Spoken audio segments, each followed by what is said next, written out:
Après le cinéma, les livres, le salon du livre et de la presse pour la jeunesse ouvre aujourd'hui à Montreuil. La star cette année, c'est une petite fille que vous connaissez. Elle s'appelle Alice, elle vit au Pays des Merveilles.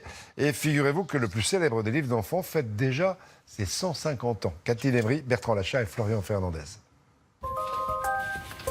Qui aurait pu prévoir qu'une petite histoire inventée sur une barque en Angleterre au XIXe siècle deviendrait un succès interplanétaire et susciterait autant de passion?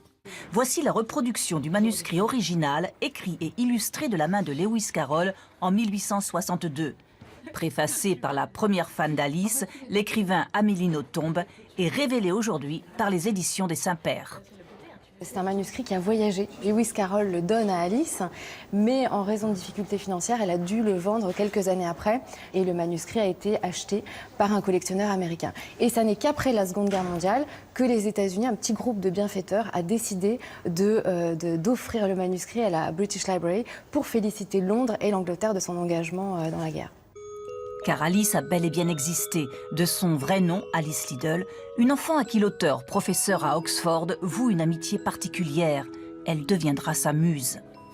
À quoi peut bien servir un livre qui n'a ni image ni dialogue, questionne Alice au début du conte. 150 ans plus tard, le succès du plus célèbre de tous les livres d'enfants lui donne raison.